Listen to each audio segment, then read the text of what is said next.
Neat ಅಕ್ರಮ ಖಂಡಿಸಿ ಕೇಂದ್ರ ಶಿಕ್ಷಣ ಸಚಿವರ ರಾಜೀನಾಮೆಗೆ ಒತ್ತಾಯಿಸಿ ಜಿಲ್ಲಾ ಕಾಂಗ್ರೆಸ್ ಕಾನೂನು, ಮಾನವ ಹಕ್ಕುಗಳು ಮತ್ತು ಮಾಹಿತಿ ಹಕ್ಕು ವಿಭಾಗದಿಂದ ಪ್ರತಿಭಟನೆ.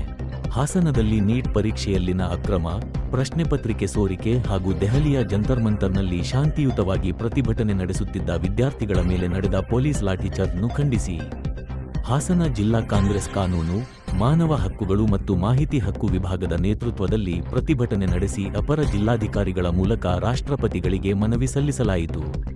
ಇದೇ ವೇಳೆ ಜಿಲ್ಲಾ ಕಾಂಗ್ರೆಸ್ ಕಾನೂನು, ಮಾನವ ಹಕ್ಕುಗಳು ಮತ್ತು ಮಾಹಿತಿ ಹಕ್ಕು ವಿಭಾಗದ ಜಿಲ್ಲಾಧ್ಯಕ್ಷ ನಾಯಕರಹಳ್ಳಿ ಜಯರಾಮ್ ಮಾತನಾಡಿ, ನೀಟ್ ಪ್ರಶ್ನೆ ಪತ್ರಿಕೆ ಸೋರಿಕೆಯಿಂದ ದೇಶದ ಲಕ್ಷಾಂತರ ವಿದ್ಯಾರ್ಥಿಗಳ ಭವಿಷ್ಯ ಆತಂಕಕ್ಕೆ ಸಿಲುಕಿದ್ದು, ರಾಷ್ಟ್ರೀಯ ಪರೀಕ್ಷಾ ವ್ಯವಸ್ಥೆಯ ಮೇಲಿನ ವಿಶ್ವಾಸ ಕುಸಿದಿದೆ ಎಂದು ಆರೋಪಿಸಲಾಗಿದೆ.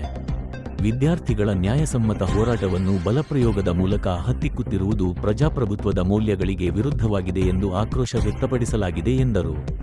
ಪ್ರತಿಭಟನೆ ವೇಳೆ ವಿದ್ಯಾರ್ಥಿಗಳ ಬೆಂಬಲಕ್ಕೆ ತೆರಳಿದ್ದ ಲೋಕಸಭೆಯ ವಿರೋಧ ಪಕ್ಷದ ನಾಯಕ ರಾಹುಲ್ ಗಾಂಧಿ ಹಾಗೂ ಕಾಂಗ್ರೆಸ್ ನಾಯಕಿ ಪ್ರಿಯಾಂಕಾ ಗಾಂಧಿ ಸೇರಿದಂತೆ ಹಲವು ಕಾಂಗ್ರೆಸ್ ನಾಯಕರ ಬಂಧನವನ್ನು ಖಂಡಿಸಿದ ಪ್ರತಿಭಟನಾಕಾರರು, ಸಂವಿಧಾನ ನೀಡಿರುವ ಶಾಂತಿಯುತ ಪ್ರತಿಭಟನೆಯ ಹಕ್ಕನ್ನು ಕೇಂದ್ರ ಸರ್ಕಾರ ದಮನಿಸುತ್ತಿದೆ ಎಂದು ದೂರಿದರು. ನೀಟ್ ಅಕ್ರಮದಿಂದ ವಿದ್ಯಾರ್ಥಿಗಳು ಮತ್ತು ಪೋಷಕರಲ್ಲಿ ತೀವ್ರ ಆತಂಕ ಉಂಟಾಗಿದ್ದು, ಈ ಪ್ರಕರಣದ ನೈತಿಕ ಹೊಣೆ ಹೊತ್ತು ಕೇಂದ್ರ ಶಿಕ್ಷಣ ಸಚಿವ ಧರ್ಮೇಂದ್ರ ಪ್ರಧಾನ್ ತಕ್ಷಣವೇ ರಾಜೀನಾಮೆ ನೀಡಬೇಕು ಎಂದು ಆಗ್ರಹಿಸಿದರು. ಪ್ರಧಾನಿ ನರೇಂದ್ರ ಮೋದಿ ವಿದ್ಯಾರ್ಥಿಗಳು ಹಾಗೂ ಪೋಷಕರಲ್ಲಿ ಕ್ಷಮೆಯಾಚಿಸಬೇಕು. ಪ್ರಕರಣದ ಕುರಿತು ಸುಪ್ರೀಂ ಕೋರ್ಟ್ ಮೇಲ್ವಿಚಾರಣೆಯಲ್ಲಿ ಅಥವಾ ನಿವೃತ್ತ ನ್ಯಾಯಾಧೀಶರ ನೇತೃತ್ವದಲ್ಲಿ ಸಮಗ್ರ ತನಿಖೆ ನಡೆಸಬೇಕು.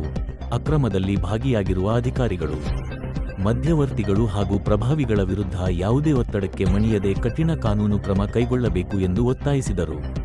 ಮುಂದಿನ ದಿನಗಳಲ್ಲಿ ಪ್ರಶ್ನೆ ಪತ್ರಿಕೆ ಸೋರಿಕೆ ಮರುಕಳಿಸದಂತೆ ಪರೀಕ್ಷಾ ವ್ಯವಸ್ಥೆಯಲ್ಲಿ ಪಾರದರ್ಶಕತೆ ಮತ್ತು ವಿಶ್ವಾಸಾರ್ಹತೆ ಖಚಿತಪಡಿಸಬೇಕು ಹಾಗೂ ರಾಷ್ಟ್ರೀಯ ಪರೀಕ್ಷಾ ಸಂಸ್ಥೆಯ ನೈತಿಕ ಹೊಣೆ ಹೊತ್ತು ಕೇಂದ್ರ ಶಿಕ್ಷಣ ಸಚಿವ ಧರ್ಮೇಂದ್ರ ಪ್ರಧಾನ್ ತಕ್ಷಣ ರಾಜೀನಾಮೆ ನೀಡಬೇಕು ಎಂದು ಪ್ರತಿಭಟನೆಯಲ್ಲಿ ಆಗ್ರಹಿಸಿದರು. ಅದರ ವಿರುದ್ಧ ಏನು ಪ್ರತಿಭಟನಾ ನಿರತ ವಿದ್ಯಾರ್ಥಿಗಳಿದ್ದಾರೆ ಅವರಿಗೆ ಬೆಂಬಲವನ್ನು ಕೋರಿ ಪ್ಲಸ್ ಮತ್ತು ಕೇಂದ್ರ ಶಿಕ್ಷಣ ಸಚಿವರಿದ್ದಾರೆ ಧರ್ಮೇಂದ್ರ ಪ್ರಧಾನ್ ಅವರು ಕೂಡಲೇ ರಾಜೀನಾಮೆ ಕೊಡಬೇಕು. ಈ ಪ್ರಶ್ನೆ ಪತ್ರಿಕೆ ಸೋರಿಕೆ ಆಗಲಿಕ್ಕೆ ಕಾರಣೀಕರ್ತರಾಗಿರುವಂಥ ಯಾರೇ ಇದ್ದರೂ ಕೂಡ ಅವ್ರಿಗೆ ಬಚಾವಾಗಬಾರ್ದು, ಕಠಿಣ ಶಿಸ್ತು ಕ್ರಮವನ್ನು ಕೈಗೊಳ್ಳಬೇಕು ಅಂತೇಳಿ ಈ ಮೂಲಕ ನಾವು ಮನವಿ ಮಾಡ್ತಿದ್ದೇವೆ. ಮತ್ತು ನಮ್ಮ ಕಾಂಗ್ರೆಸ್ ಪಕ್ಷ ಕಾನೂನು ಘಟಕದ ನಾವೆಲ್ಲ ವಕೀಲರು ಆ ವಿದ್ಯಾರ್ಥಿ ಜೊತೆಗಳಿಗೆ ಇರ್ತೀವಿ ಅಂತೇಳಿ ಈ ಮೂಲಕ ನಾವು ಹೇಳ್ತಾ ಇದ್ದೇವೆ.